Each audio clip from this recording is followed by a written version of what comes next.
Everyone, if you want to start gently taking your seats, we're just gearing up for the next panel of the day, which is First Timers. We're going to be chatting with a bunch of debut authors, so if you want to grab a seat, we'll get started in just a moment.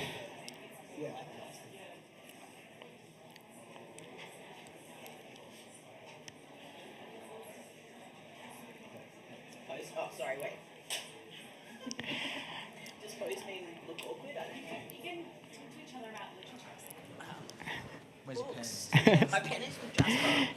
Here, did you want a pen? No, I don't need a pen, Sam. I'm okay. It's just a locust for my anxiety.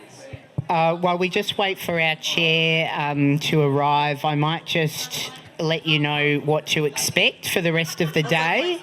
So for anybody who is just joining us now, I'm Sam, I'm the Trans Festival Director. Great to meet you all. This event goes all day, so there's no specific lunch break. So we encourage you all to take breaks regularly as you see fit throughout the day.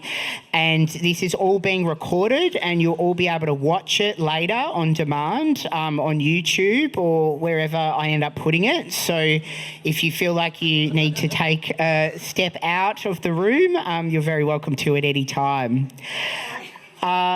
Thanks everybody. I'll hand it over to Jasper now for the First Timers panel, which is a bunch of amazing debut writers. I hope you enjoy it.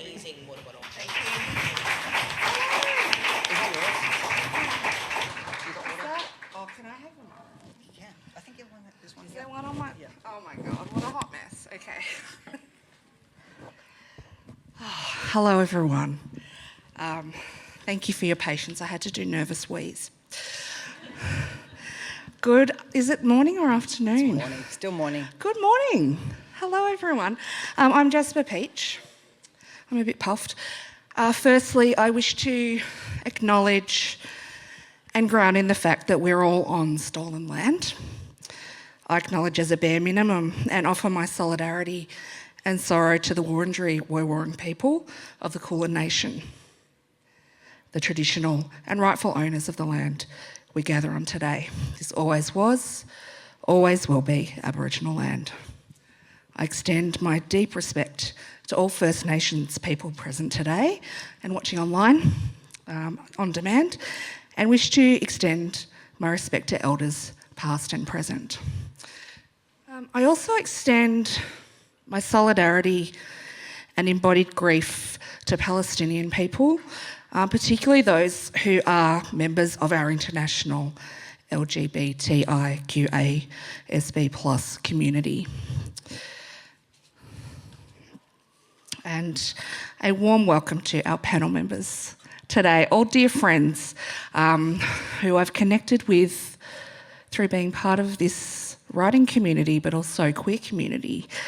We're all pals, we all live in each other's phones and send our condolences and celebrations whenever anything happens. To my right is Erin Riley, author of A Real Piece of Work. Erin is also a social worker, counsellor, and now woofer. 2 days in. 2 days in, how's woofer. it going? I love it. I mulched for 4 hours. I was like, I'm never going back to work. Amazing. Yeah. And to Erin's right, we have Ernest Price, the author of The Pyramid of Needs. Ernest is also a high school English teacher and just like everyone on this panel, just a sweetie lovey pie. And to Ernest's right, the person I'm meeting for the first time today, who I made to be my friend, and also we're matching hot pink shorts today, Dr. Kaya Wilson.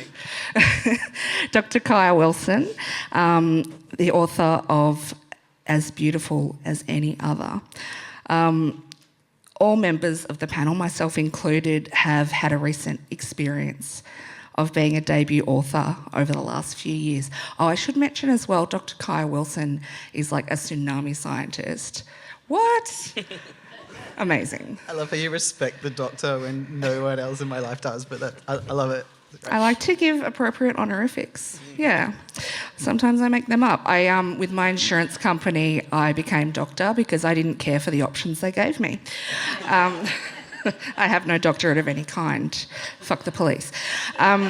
So my first book, You'll Be a Wonderful Parent, was published in 2023, and it's an illustrated collection of solidarity and advice for rainbow families of all kinds.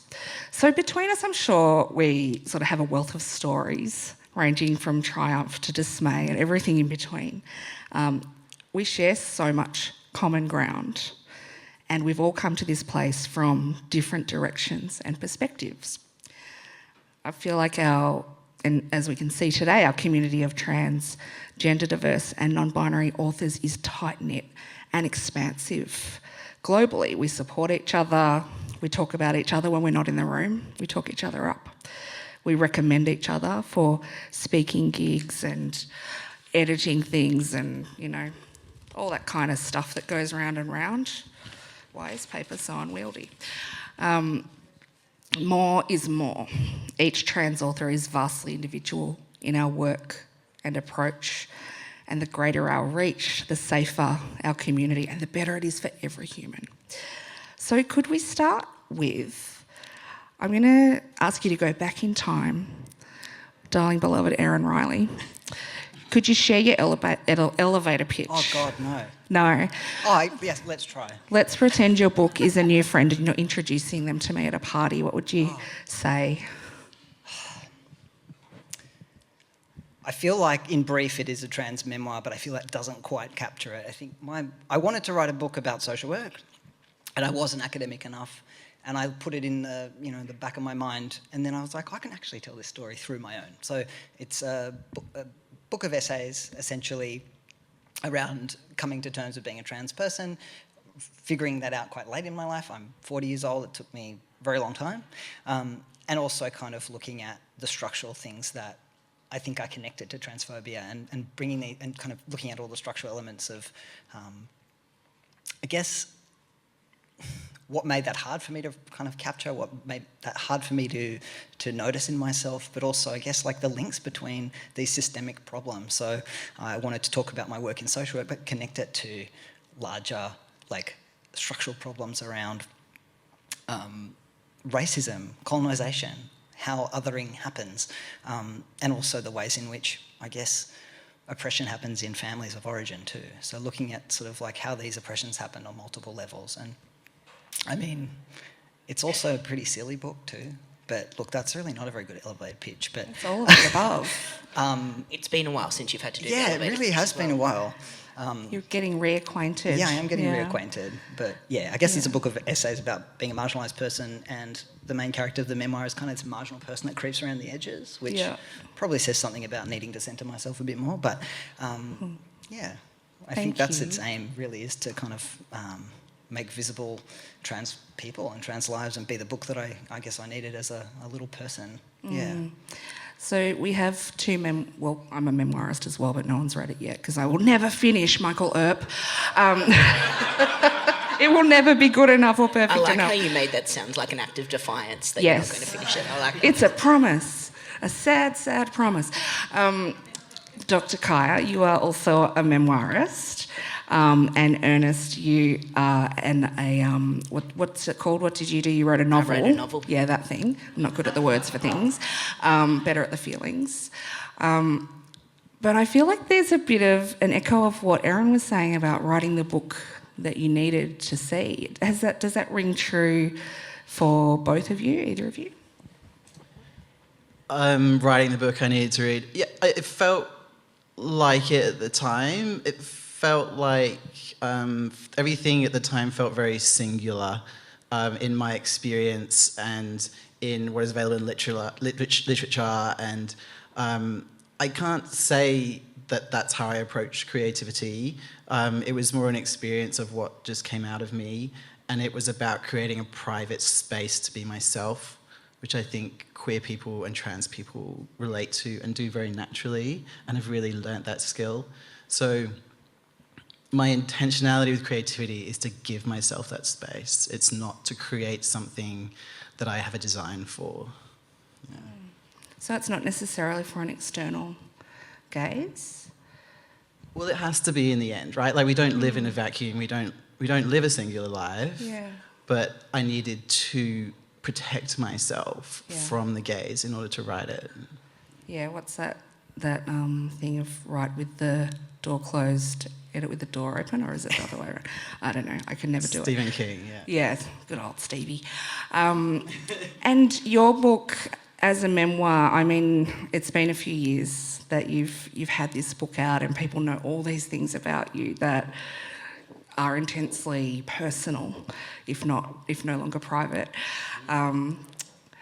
How has it been to be so visible and for people to know these things about Yeah, you? it is a strange experience, and it's an evolving experience. And the book came out in 2021, and there are very personal things in there. There's personal things about other people. You know, I've had strangers come up to me and say, "What's your relationship like with your mother?" You know, Whoa! it's like, do you want to talk about yours first? People, there is sometimes this strange thing where people feel slightly entitled to your life. But A beautiful parasocial relationship forming with you there. Yeah. You are my mother. But in reality, although it's personal and vulnerable, it's a boundaried book, you know, and that was very important to me at the time. And I think it's very important for all debut authors to recognize that you do have to create your own boundaries because no one else will do it for you. And that was a boundaried book, and like even those. But like truth telling was so important to me as well, that like the boundaries were something I learnt about during the process of writing it. And then now I've spent all last year writing a novel, and everything that I did feel boundaried about or protective about has really come out in the novel. So if you want sex and drugs, it's come in in book 2. I've heard some of this book and it is magnificent. I look forward to seeing it on the Hares and Hyenas stack in later years. Ernest, you've written a phenomenal novel. It's funny and it's heartwarming and I just found it so sweet. And I love talking about it with you, about writing this character that is external to you. Can you tell us a bit about the plot of your book and how you came to put it on the page? Yes, it is an own voices story because the protagonist, or one protagonist, is trans, and also the family in my story operates a pyramid scheme, and I grew up in a pyramid scheme family, so that was a really important story for me to want to tell. The book is about the wellness industry partially, and it's something that I'm really fascinated by for many, many reasons, but I think fundamentally, when I came to write a novel, you know, I had this plot that I wanted to write about, which was essentially a family that is estranged. I'm really fascinated by the idea of estrangement, which I think is something that many people in the room are familiar with for many different reasons. But I wanted to look, I guess, at how you examine those boundaries that are created in families. And as I said, fascinated by the wellness industry and sort of the havoc it can wreak amongst people's lives, whether it's people with disabilities, whether it's queer folks, whoever it is. I think it's ripe for satire as well, which was something that I was very interested in. And it's a beautiful way for a reader to be welcomed in to a story, to have a bit of a laugh, and then later go, oh, you know, have that penny There's drop this, moment. like, beautiful irony in it, though, where like it's also about delusion, right? And there's this, you know, the mother is so delusional about everything. When the narrative of trans people is this delusional narrative, right? And it's just like, well, it's just like so grounded in the trans story, and the delusion is everywhere else. It's a nice flipping of the script. And I think one of the things, like in everybody on the panel's work, that I'm really interested in is this idea of sort of how we see ourselves and then how others see us. And yeah, as you say, it's historically been pigeonholed as a sort of trans-specific issue, whereas that is just what it is to be human, is to sort of navigate that boundary of how others perceive us and how we perceive ourselves and what the gaps are there. And I think that's a current that runs through all of our work in very different ways. Oh, big time. I've been sitting in this room watching the panels throughout the morning, and going, oh my God, I'm so basic. I need to be more cool. I wish I was as smart as Liz Sutherland. I blah, blah, blah. And then I hear someone say, it's really important that we all tell our own story. So that story is just as valid of being a bit like, you know, arriving late to the panel I'm chairing and being a bit of a train wreck. And that's cool because someone's going to relate to that. And if they don't, I do. And I need that book. I also think, like, I've been sitting in that audience all morning thinking, I'm really privileged to stand on the shoulders of giants, you know, people talking about books that they published in 2017, you know, really kind of some of the first works of people that we knew were trans on this land that gets called Australia. But, you know, I have a freedom in releasing this book in 2024 to write a novel, like, that I wanted to write. And that wasn't something that was afforded to trans people before those kind of trailblazing people put the first words on the page. So I think it's not only finding our own space, it's, you know, understanding where we fit within this really broad and vibrant community as well. Big time. We all have such beautiful, varied, nuanced human stories to tell. And since the 2010s, there's been this kind of groundswell of more, I mean, not enough, but more presence and more visibility. What do you think trans stories and trans authors being more widely published, accessible and visible, what does that mean in this culture that's increasingly hostile, increasingly laced with fascism, dangerous? Like there are horrifying things happening globally in many places. What can our stories add for everyone?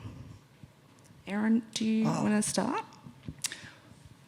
I think back to when I was a little kid in the North Shore, running around Mossman Library trying to find versions of myself. And like I found such solace in, and it's interesting actually because there's a beautiful memoir of Dorothy Porter, the lesbian poet, that's coming out by Josie McSkimming, who We went to the same school, Did Dorothy you? and Queenwood? I went to Queenwood School for Girls. Yeah. Yeah. Embarrassed about that for many Did you have to reasons. travel from Mona Vale all the way to Queenwood? Wow. And anyway, long story. And Josie was this teacher. We weren't classmates either. There was a generation or two. Yeah, no, I know. Did you make out in the toilets? And I found things like the monkey's mask, and I found versions of, you know, not quite the same, but like, you know, versions of myself in books. And Glimmers. I was like bereft of like people like me. I'm like came out at 18. I had someone who literally said, "Erin, I think you're a lesbian." At the sports carnival, I was wearing a rainbow hat, and I was like, they're the gay colours. I was like, the gay colours? What do you mean? I had no idea, and I wish someone had done that and said, I think you're trans as well, but. You know, those things are hard to, like, you gotta, like, I think you find yourself in representation, wherever it is, television, books, and I think, like, the idea of, like, I think that stuff saves lives. I think lots of things save lives, but I think, you know, escape into books, into words, into learning, you know, there's visions of yourself around. And I guess when we were sort of talking about this question, this idea of what role does it have to play, you know, and I was thinking about, like, you know, it's really hard to get someone who's very staunchly right-wing to ever read a trans book, you know, an openly trans book, or one that's got a rainbow on the cover, or something that says, like, you know, this is for a particular audience. And I think that's really sad. I think people with very particular ideas probably aren't going to touch those things or go near those things. But I do think the more that there are, and the more that they become broader than identity, when they become, you know, a character in a novel who isn't that only, who is vibrant and interesting, and, you know, I think those things are where possibility is for things to be normalised. But normalised isn't the right word, because we are different, we are outsiders, and in a way that is really beautiful. But I guess my big thing is this idea of, like, anger and hate is really, like, reactive, and it's really about softening. And I was watching a Ocean Vuong little video, and they were saying that, you know, like, writing is about care, and it's anger transformed. And I think there's something beautiful about sort of turning, you know, getting people, like, anger is projection, you know, and all of the hate around transphobia, trans people has nothing to do with us. It's this sort of, like, externalized projection of a fear. And I think the more you have stories that dispel fear, that's where I think the magic happens. So I think the more you have, books by all kinds of trans people just proliferating, and people in novels, people in books, even Randa Jalai, having a character with a non-binary character. It's like, awesome. That's how we do it, people who've got some clout, doing these kinds of things. But that's where I think some shift, can happen. Sophie Beer, the children's author and illustrator, will often just plonk a trans family in the pages of the book, and it's been so refreshing for me as a parent, reading picture books to my children. And one of the families is a little red-headed child with two queer parents. I'm like, oh, that's you. And the smile on my kid's face, it's so nice to see yourself. I will come back to the other members of the panel for this sort of vibe, but I just want to touch on, as white, predominantly mask-presenting folks, we're relatively safe in the world. But having said that, being in the public eye when promoting a book is pretty wild. The mainstream press can sometimes focus on demystifying you as a trans person for their audience rather than actually the story that you're trying to share and put out there. I was asked once on Ida Hobbit in a radio interview with the national broadcaster what advice I would offer, and I'm paraphrasing here, to transphobic people who feel violence towards me. And I was just like, what?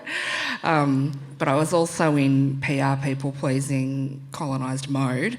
And so I said some glib statement, oh, well, we all kick our shoes off when we get home and flop on the couch. Yay, aren't we all great? But afterwards, I was so angry. I was angry at myself, but then I was really angry at them for asking the question at all. And I took that opportunity to really reflect on, what do I want to say when people ask fully whack questions like that, that are offensive and should never be asked. Ernest, have you had anything like this happen? Not that bad. Like, that is horrific, and I'm just so sorry that And I was happened to in you, the car, Jasper. That is like I was driving. outrageous. It was weird. I think it's interesting. I think when I was discussing the publicity for the book with my publisher, I guess there was this unspoken almost discussion about what I was willing to talk about. And, it is a novel, but it does have ties to my personal life. In some ways, I was very cynically willing to, I guess, try and farm some interest in trans people that is a bit exoticizing and fetishizing and that kind of thing, because unfortunately we also do want to try and sell books so that we can write more of them. But obviously that has, just huge kind of boundary issues that you were talking about before, Kaya. I think for me, one of the things that happened a lot was, and again, this is not new for authors of colour, it's not new for women, it happens all of the time to different groups who face oppression. The work just getting reduced to my identity, and really conflating, it is a novel, it's not a memoir. Memoir is amazing and beautiful, and I'm probably not brave enough to write a memoir at this point in my life, but just this real sort of pigeonholing what I was saying into, like, well, what is your story? Same as you. What is your relationship with your mother, etc., etc., etc., which I think, white cis men get to talk about their craft, right? They get to go to Writers' Festival and sit on a stage and talk about their craft. They're not on the diversity panel or the trans panel or what have you. And, Sam creating this amazing space where we get to have these discussions is amazing. The Blue Mountain Writers' Festival, Maeve Marsden curated an amazing panel. Like, I was on panels about mother and son relationships and pyramid schemes. And I was like, what do you mean I don't have to be on the trans panel? And I think that is how a lot of it came out for me, that it was all about just reducing it to my identity, which A is obviously one facet of my identity, but B isn't even what my book is actually about. So it manifested in that way. Also, people just spoiled the plot a lot. Oh, no. Which I felt like was them farming that interest in that is hateful. There's a cliffhanger at the end of my That's book, transphobia. right? It's like, I genuinely think it is though, like, because it's so I think good, that cliffhanger. Why are people they wanted to go buy the book. I'm by so the way, glad I it's didn't for listen sale. to those. It's a, like, to me that was actually, like, I know it's we're sort of mocking it, but it was transphobia to me, because they wouldn't have done it for another book. Yes. They wanted to start a conversation about my relationship with my mother, and the mechanism to do that was to talk about the cliffhanger, which I'm not going to spoil because you can buy the book later. But yeah. Oh my gosh. Yeah, it's interesting what you say about reducing reducing us to our transness, because I feel like the whole point of being trans is to be expansive. It's to exist and live beyond these weird little boxes that people are put at when you're And it happens, born. you know, it happens all the time. Like, I think to people of colour who are in the creative space more than anyone, like, they get to sit on the one panel about racism, even if their work is a kid's book, or, do you know what I mean? Like, it's just, it's rife. And it's so great to have people actually curating these spaces that are moving beyond that. And those, like, the Blue Mountains Festival was amazing because you had all these authors from all these, just discussing their work and their craft. It was really great. Oh, how juicy. Kaya, you are really good at words, as are all of the panellists. But particularly, I feel like one of your superpowers is boundary, because I loved in your memoir that you gave some information, but not all the information, and it was written in a way that was very clear. Like, this is what I'm going to tell you. None of the rest of it is up for discussion. I would love your advice if I'm asked a really offensive question in future, what's a cool thing I could say, instead of just getting all like Harold from Neighbours and getting all like, oh, naughty, you shouldn't be doing that, go crack a book, dickhead, you know. Do you have something more classy? No pressure. There's a few things to say to that. You know, I had probably 10 years of therapy, right, to get to a boundaried place. I'm not going to put light on that. Shout out to therapy. Hell yeah. Yeah. There's other things too. I feel like, just kind of referencing what we just talked about, when people come to a panel, they come to a thing, they often do come for that one hook, which might be your identity. And I feel very strongly, or I try very hard to take them somewhere else, right? Come for that, I'll take you on a different journey. So I try to do that. I feel I am best able to do that when I am calm, and I'm often not calm in that situation, which I also find very difficult. I do like to have rehearsed lines sometimes, but I mean, sometimes it's also like, it's also nice to ask them questions. You know, and you wrote a book about being a parent. It's very wholesome. Like, it's very cozy. It's sort of like a hug book, right? And like, you know, do you ask all your other children's authors that question to defend the basis of human rights and, you know, laws against violence and persecution? Do you know what I mean? So like, Come back with curiosity. I'm really curious about why you asked me that question. And like, I also like question my response, which can be very demure, you know, like, or I'll try and cleverly turn something, but it's also quite contained. And for me, that's important because it's important to me how I feel when I go home or the next day. And these things aren't paid very much, like the cost, If at all. Yeah, so like the cost versus the benefit. And sometimes I'm thinking, oh, why don't I flip a table? Like, do you know what I mean? I don't think there is an answer. And for me, that is what works, because I'm a bit of a wuss, and that's just, well, that is how I feel in control, it's how I feel empowered.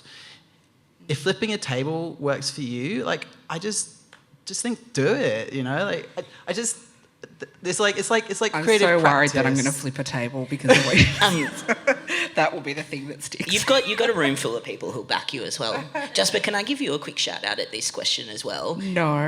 Well, I'm Yes. going to anyway. Because when I was being published, like, you reached out to me and said, hey, do you want to chat at all about what that experience will be like? And that's invaluable, yeah. Like, I got like a media training session from my publisher or whatever, which was lovely, but was obviously not dealing with any of these complexities.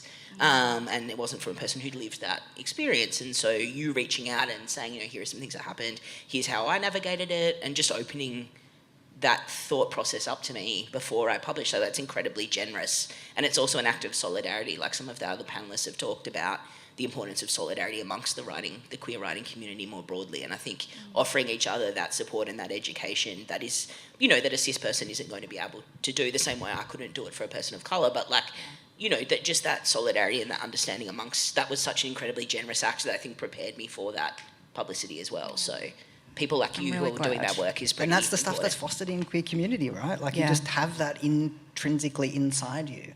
You know, this idea of like, we're individuals. We're part of, you know, networks and, you know, histories of people. I think that's what's really beautiful about, you know, as Sam was saying, like having this history, whether or not we talk about it in the same way of, like, you know, this idea of trans history and trans body and having one experience as, you know, being read some other way, but also like, yeah, the history and the knowledge that comes with being part of that community, which is, yeah, we're really connected, and like we have the politics of like, yeah, holding each other in a way that I don't know. I mean, I'm sure other communities have that, but I think that's something really, really special. And we managed to do it even though we've all got like awkward social histories stretching back like 20 or 30 years. Yeah. So like, So more awkward. power to us, I think. Wow, yeah. I think I've known you the longest, Ernest. Oh my gosh, you've seen so many Jaspers and other names that were totes Orkies. I think publishing has this kind of this legendary status. It's so hard to get into. It's a tough nut to crack. It's impossible to get a book deal. If you do, you'll be paid 50 cents. Ernest, you were picked up from the slush pile. I was. Tell us that happy story. Yeah, it is a really happy story. So I had done the Faber Academy writing a novel story with Mickey, who's in the audience here, who is also going to be published very soon when she finishes the book, Mickey. The world needs to read it. And I had this incredible community. I'd had one publisher reach out for the manuscript and like they weren't interested, they rejected it. So then I went the slush pile route for a couple of different publishers and was really lucky that my editor at a firm, Laura Franks, is like an absolute hero and picked it out and requested the full manuscript. I was living in Charlton at the moment. I don't know if anyone's ever been to Charlton. It's 3 hours drive away. It's a town of 1,000 people. I'm pretty sure I was the only like out queer person in the village. And there were about 3 people of colour in the town. Like it was a real homogenous, lovely place, but really homogenous. So it was like this otherworldly event that a firm, my publisher, was picking it up off the slush pile at the time. And yeah, it was just incredible. I was incredibly lucky, and it was a real dream come true. And Laura was an amazing editor who really connected with the story and connected with me. And I had a really lovely experience with that. So it does happen. If you're writing and submitting to slush piles, I am a proof that it happens. Just, you know, keep going if you're in that position. And Erin won Write It, didn't you? I got a fellowship. I was one of 4 people who got a fellowship. Yeah, Kai, you know all the things. And that was and I was like hard and fast into the... Can you tell us what Write It is if people aren't Penguin familiar? have a fellowship for marginalised writers, and usually every 2 years, everybody should submit. My friend told me maybe a day or 2 before, and I sent everything I'd ever written, and then they were like, hey, you're shortlisted, longlisted, shortlisted, and then I had there were 4 of us, and we spent a year with an editor. No guarantee of publication, but just an opportunity to write and have like really beautiful, supportive, you know, editorial input. And I was a really brand new writer at the time, so it was just like super incredible to have something to show up for as well. I had to show up and be like, well, I've done something because you're giving me your time and you don't get paid much anyway.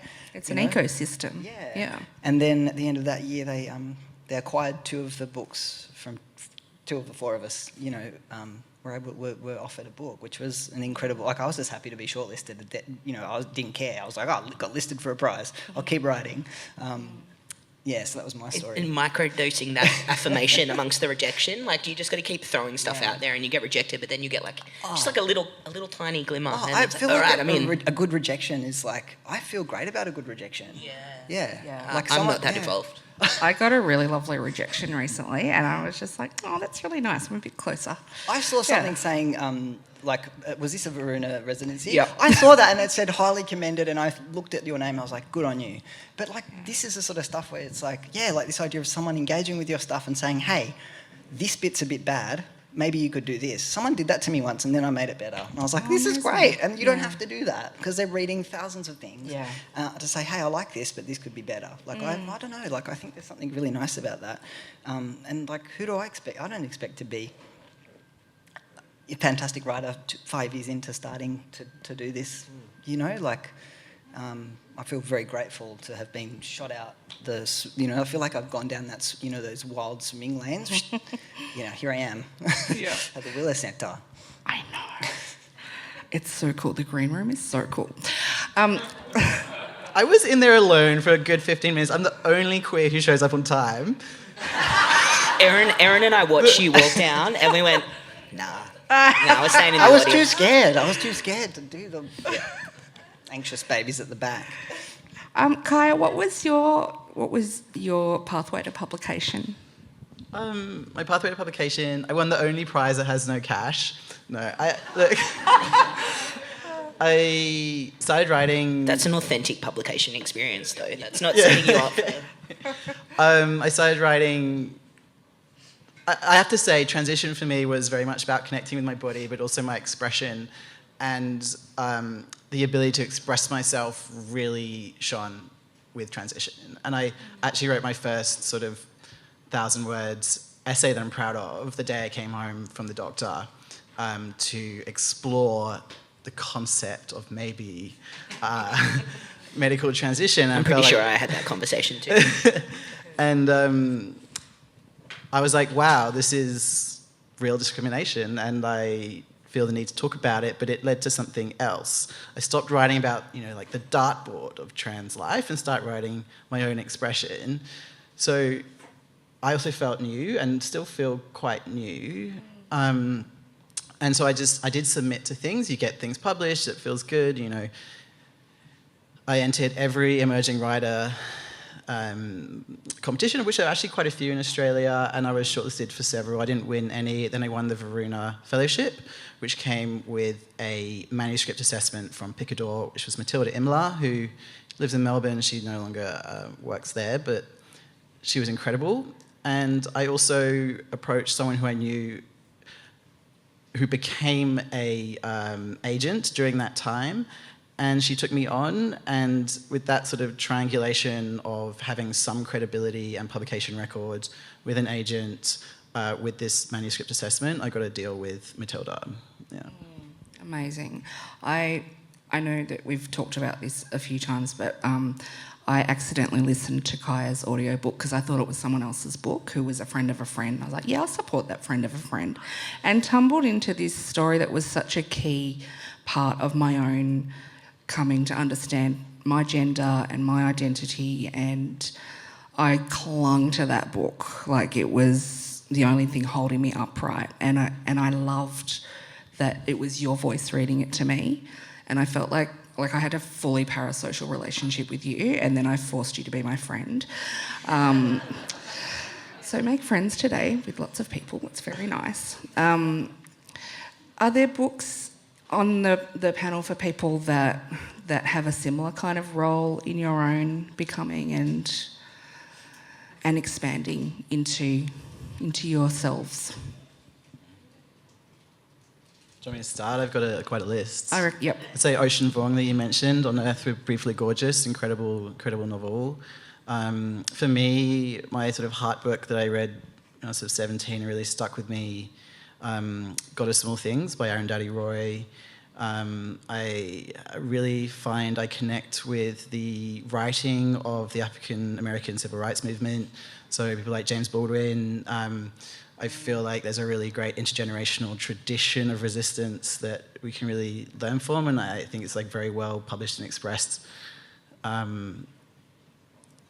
Just keep going. I mean, like, they're just some books that you read and it stings. Ta-Nehisi Coates, one of the African American writers. You guys And keep it is going. a bodily experience too, isn't it? It's that idea of like it's hard to express what it is about the book, but it's about it sings to you. And I think your work is poetic in that way. I really feel like Kaya's book is this beautiful, like it's such a gorgeously written, like it's a nervous system feeling, and I love that when I read. And sometimes you get that, and it's like, wow, it's not often that you find that in books, I think, and that's what I really enjoy in books. And some of the books that I really enjoy, like Olivia Lang's books, like they're not like their fiction is beautiful, their non-fiction is they're non-fiction mostly writing, but they're just such a gorgeous writer. But I read a lot of like short stories in lockdown. So I read like Alexander Chee, Korean American writer who has written Edinburgh, which was a beautiful first novel, and then the short stories about how to write an autobiographical novel. And also I read a lot of Fiona Wright, an Australian poet, and I feel like Fiona's work sings and it really connected in a way that, and it's interesting also, like this idea of finding yourself in books by people whose identities are really separate from your own. I think it's this idea of like you can read a book by anyone. That is the power of literature. That's what's It's beautiful. resonance beyond Yeah. oneself. Yeah. Yeah, special. Also, Chris Neen, can we Totally. icon of queer literature in Australia, was really important to me in my journey, and the sort of permission to write about things that might be taboo or difficult, and seemingly an unfettered creativity is I also find particularly inspiring. Yeah. I think when I was thinking about writing a novel, I read Melissa Lukashenko's Mullumbimby, which if you haven't read, it's my favourite Melissa Lukashenko novel, even though it's probably not the most well-known of her work, but just her work with character is so compelling. And I think I saw her and Tony Birch speak in conversation at the Brisbane Writers Festival once. It was just incredible, like two incredible character writers. If you're interested in writing character, their work is just so profound to me. Such an interesting exploration of class as well in their work. So I think for me, those two writers and the way that they write about place and people and construct their characters. I've been going down a really dark... the manuscript I'm working on at the moment is about the rise of the far right. And so I've been Where do you reading... get that inspiration from? Yeah, I don't know. I've been talking Is it about non-fiction? I've been talking about it for a year, and it's just really hit the moment. I'm like, I need to finish this book. But there's so much incredible non-fiction work about resistance to the far right that has been written as well. And I think those stories of protest and activism I find incredibly compelling. I think Sam in the last panel was talking about, being a somewhat pessimistic or cynical sort of person when it comes to projecting forward. I'm probably even 1 degree more cynical, because the panel was like, oh, Australia is slightly better. I'm like, nah, we're all gone. But reading those histories of resistance and struggle is really compelling as well as a writer, I think, and when we're thinking about constructing character and voice. I love to ask my favourite writers what you've read that's really been meaningful to you in this way, and then I'll go and read those, and it's just like this beautiful interconnected, sorry to bring up mushrooms, we're all thinking about it, mycelium network, ecosystem, words, alphabet, juicy. I'm having a neurodivergent moment. Eve Ree's work was very meaningful to me in my own transition, and it's such an astonishing joy of my life that I get to speak with you and with many of the authors and readers who are in the room today, that we can all be connected. To me, that's success. My first book about parenting in a rainbow family of any configuration, of all configurations, I still get emails globally from people who share their relief that they're on the page and they feel less isolated. That is my metric of success. There are many joys and the opposite of joys with being a high school teacher, but watching young people develop that affinity with local work is really incredible. And I think for all the writers in the room to know that there is this next generation of young people who are connecting with that work and who are having a very different experience of adolescence than many of us had, it is heartwarming, even for a dried up cynic like myself, to see, I guess, the legacy that work is leaving for those young people, and I don't want to overly romanticize the moment. They're obviously also facing some really significant challenges, but they have those windows that you were describing, Jasper and Erin, into other lives that perhaps we didn't have. Are there any kind of shining moments of brilliance that you can call on in memory related to your book coming out, whether it's connection or a really beautiful coffee you had when you read a good review or anything at all? Who reads? Do you guys read reviews? I'm not allowed to. Eve told me I'm not allowed to read. I read reviews in publications, but not Goodreads or I don't Never read read anything online. Goodreads, yeah. That's I am not a brave person. Like, I'm not a brave person. I will not read. I'm a masochistic person. I read them all. My launch was incredible. Like, people were just so generous with their time and turning up. And, like, I still feel really emotional thinking about the evening. I can't remember literally nothing of what happened, but I saw a few photos afterwards and it looked pretty good. But, like, people were just, you know, like, I had former students that I taught and, like, people that I hadn't, like, begged to come, which, like, I definitely begged some people to come and was in a full-blown meltdown prior to, after, like, 3 people told me they couldn't come. I was like, no one will, you know, blah, blah, blah. But it's all very familiar to people. But it was just so generous and, you know, I think for myself anyway, I'm like, will I ever get to publish another book? Like, this constant, like, grind and chase that goes on. And it's like, hey, I wrote a book and someone published it and a few people bought it and some of them might have read it, which is, like, by the way, if you've bought it but haven't read it, that's my preferred mode because don't feel bad if you're in that case. But, like, that was so joyous. That was so cute. That was so joyous. You should read it. It's good. It's great. It was a really beautiful launch, and you speak about generosity, but you've put generosity out there. You're one of the kindest, most generous people I've ever met, and of course your launch is going to be all like wave of love at you. It's kind of like your wedding, but you're getting married to publishing. It's beautiful, and you were really cute that night. You were so smiley. Is anything standing out for you, Kaya? I was trying to think of like a good moment. I don't really like parties for me, so but I think what's important is when you feel like it's touched someone, you know, and that comes to you sort of circuitously. For me, things from community are always more special. You know, like I've heard people say, oh, you know, my mum was a TERF until she read your book, and like that's cool. But like it's when someone, you know, was like, oh, I was having a one-night stand, your book was on the shelf, and I started reading it, and I read your book, and I didn't fuck the person. I was like, wow, you know. Like, better than sex will be like the cover quote on your next book. Yeah, no, it's just you've reached someone. Or for me, also, I found it quite. You get like your statements, like what you sold, and you also get what people borrowed from the library. And my library stats are much better than my sold stats, and that also felt quite special. Holden Shepherd has this great line where his book Invisible Boys, he said, is the most stolen book from Geraldton Library. I'm just waiting for that moment. Yeah, That is cool. That's very cool. Can I add one more thing before we hear from Mary? Yes, and then I just want to add one more thing. Good. But I'll You be go really first. quick. You go first. Okay. Mine was just going to be like Sam Elkin's book came out like maybe a month. Is that me? Who is that? Apart from mine, and I was like, that is so cool. Like, I've known Sam for a very long time. Like, just the idea that there are like these people that you know and are connected to whose work is also being published and celebrated and awarded and all that kind of stuff. Like, that's super cool. Peerless cover and title. Like, Yeah, exactly. I had a word with my publisher after that. I was like, have you seen that cover? Yeah, we all love the pain.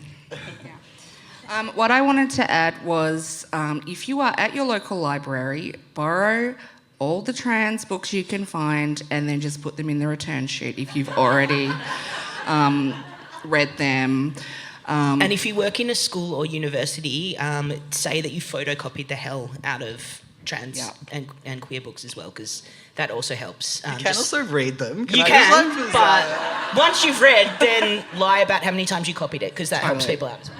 Yeah, we all got to help each other That's out. funny that you talk about libraries. The other day, I had to leave Sydney to disappear, and my partner took a book back to the library and then came home with another one, and it was mine. And I was like, what are you doing with that? 6 months.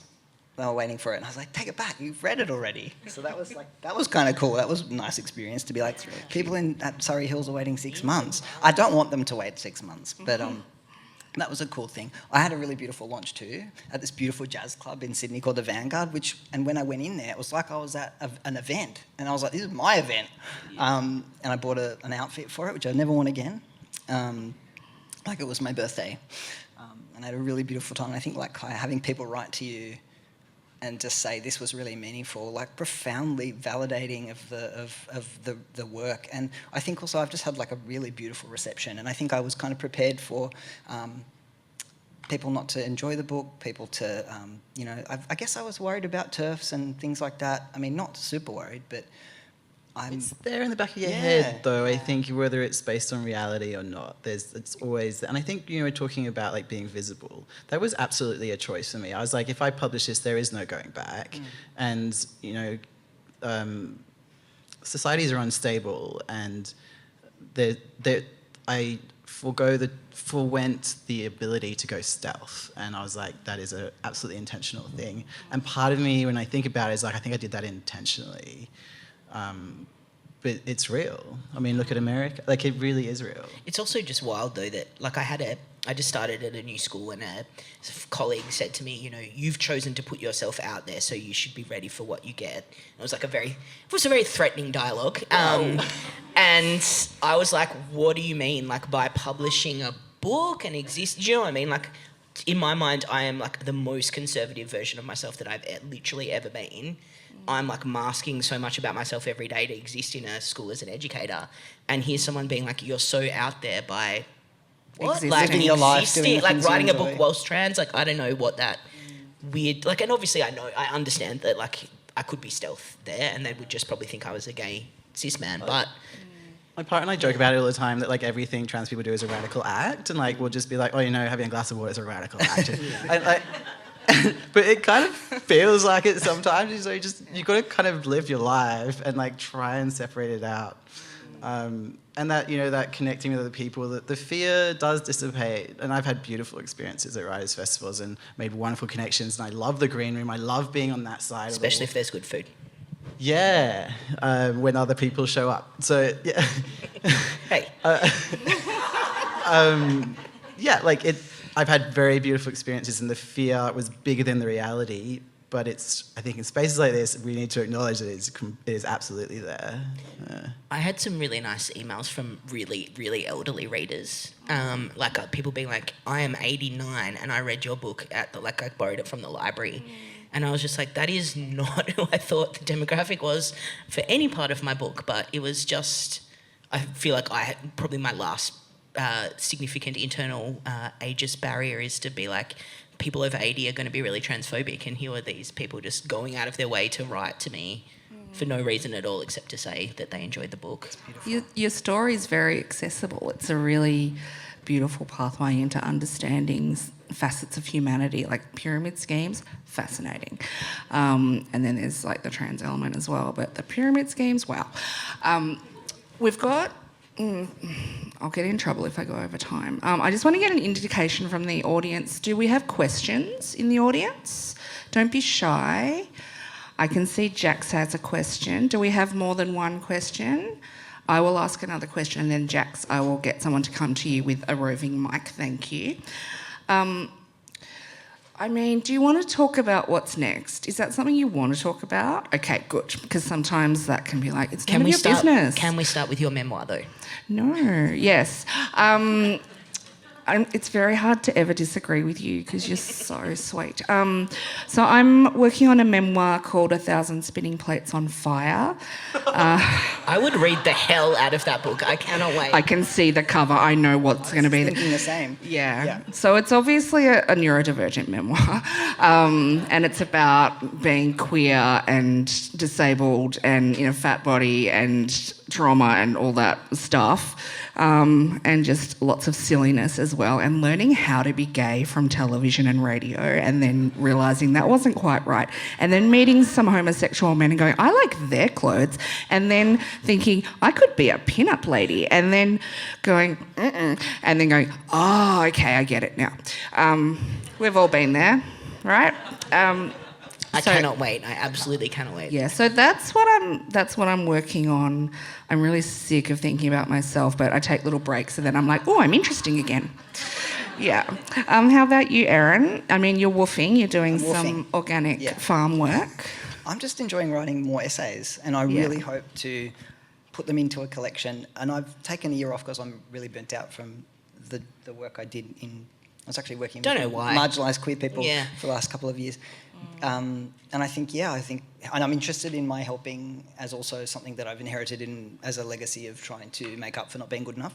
And I think, I've kind of contained that a little bit, but I'm really interested in exploring the idea of helping as a person, who is othered. And I'm really interested in that, and I'm really interested in the link between that and sort of health and sort of like disability, because I've ended up with an autoimmune condition, which I think is really tied to work. But also that We work never is get enough time challenging. together, That work do is we? under-resourced, as Sam said. Like, you're working in a system that is profoundly under-resourced. But also, I've gone woofing for a year, so I'm really interested to write about this change and to write in the afternoon. So I'm hopeful to write a bit about burnout, but sort of very similar to the Yes, first. I would a read bit of that too. Yeah. I'm so interested Thank you. to hear about how woofing is for your body and your soul and your nervous system. And your dog. Oh, I'm she's- also Oh, and interested. your I beautiful wish dog, I had been able to tell her last week. I was trying. We left her at home on a 40-degree day, and the fire alarm was off all day, and she'd been like terrorised for the whole day. And I was like, "Don't worry, next week you're going woofing. It's going to be the best life for you." But yeah, she's having a great time.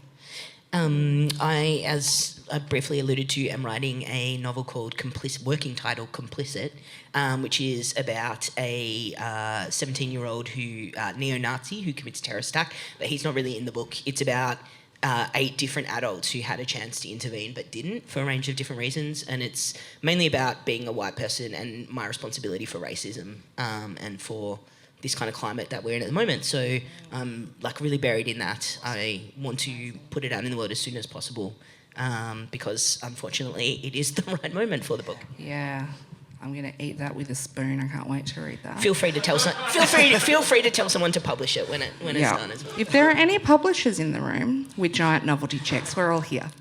Dr. Kaya Wilson, Dr. Peach. according to my insurance company, yes. You're writing about Romeo. Yeah. I've had a beautiful year writing fiction with a young character who's 17 years old.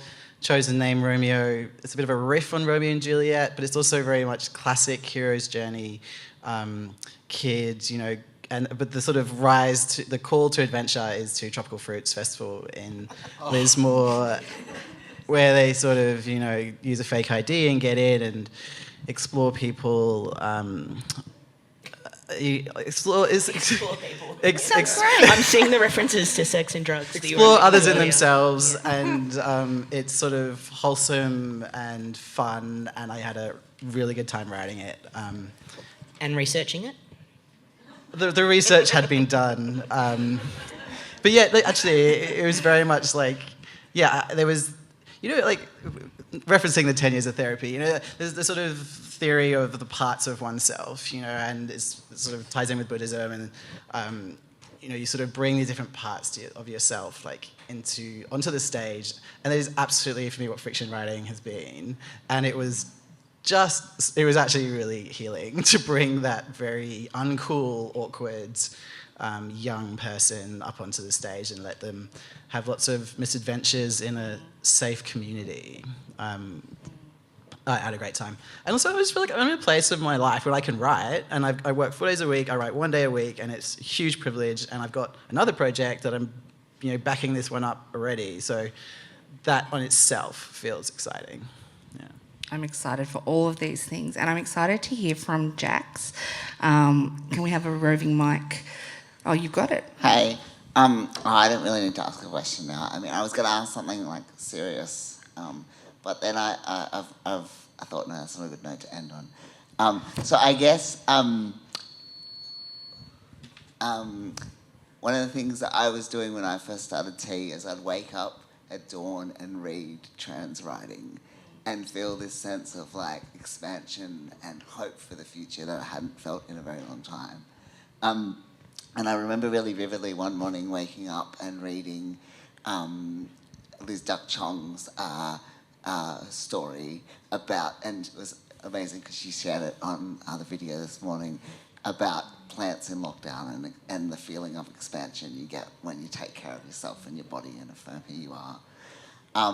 And so I guess I'd love to know, and you've touched on it a bit on the panel already, but what is a moment in your gender transition, whatever that looks like for each of you, where you've had that sense of feeling like the future is yours, your body is yours, you can take a big breath into your lungs and, you know, just be who you are. And Kids always think I'm a dude. I fucking love that. That's such a beautiful thing to do in the morning, to wake up and read stories like that. Oh, look, I think giving myself permission to be the person, like I think just having the safety in relationship to be able to kind of be seen was a big part for me. I think there was so much masking to be loved in my life.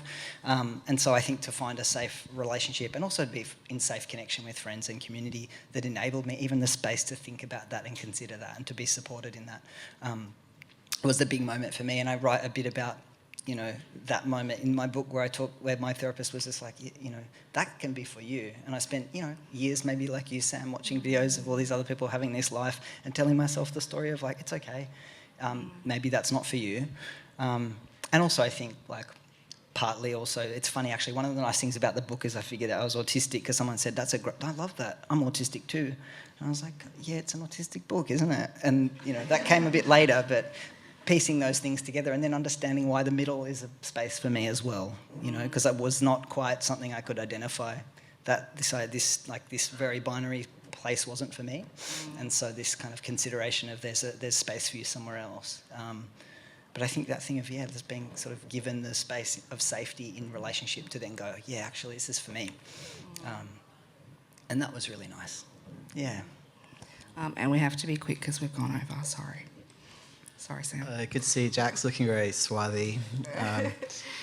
I think for me it's the moments, right? There's like, I was trying to like pinpoint something in there, the moments that I just really try and savor when they happen. And I think for me it's more a sense of when I forget that I have to try for other people, and it's almost like a sense of innocence. And I think this might be why I chased this young character, because there's this feeling of innocence and freedom that is really special. Yeah. Did you already answer and I completely blanked? I didn't, but I don't know. It's a constantly changing thing for me, and I think maybe I'm not in the right headspace at the moment because I am quite afraid of the political moment that we're in, which maybe dulls that euphoria a little bit. But I think for me, maybe connecting with young people, I just love it when a queer young person clocks you either as an ally or a queer yourself. No matter how like stealth you think you might be in that space, and just, you know, and they do it to allies as well, like they gravitate. If you've ever worked in a school, you know what I mean, like they just clock you, and that providing that space for young people, even when you don't feel like you've got anything to give, like that's pretty cool, and affirming. Yeah, that's a much less clumsy way of kind of what I tried to say. Like when I drop my kids off at school, I'm a non-binary person, my pronouns are they, them. Children are always he, himing me, and I love that they see that part of me. It's really, I feel like I'm walking around in the world just being exactly who I am, and these beautiful, innocent children can see everything for how it really is. They get it. They're not TERFs. To finish on a warmer moment than that. That's a pretty warm moment, though. That's beautiful. Oh, can I just say one more thing, though? I rarely have any of your books on my shelf because I'm always loaning them out to people. And I don't know if you have a similar experience, but at least once a month someone will slide into my DMs. It might be someone I know or someone I don't know, saying, oh, I think I'm non-binary, I think I'm trans, I think I'm this. What do I do? And I go, okay, read this. I always start with your book, Kaya. I say, read this, and read Erin's book, and read Ernest's book, and read Detachable Penis, and read All About Eve, and read Christine, and so many of the books that are on the stand with Hares and Hyenas. Invest your money, such as it is, in the world you want to see and the world you want to live in, the world you want to expand. Thank you all so much for Thank you, Jasper. your generosity, your hearts, your talents, and your presence today. Look at this beautiful audience. And thank you to coming. Sam Elkin for creating this Let's phenomenal give Sam a round of festival. applause. on you, Sam. Our authors will be at the signing table at the back if you'd like to purchase a book and get their signature in it. Thank you.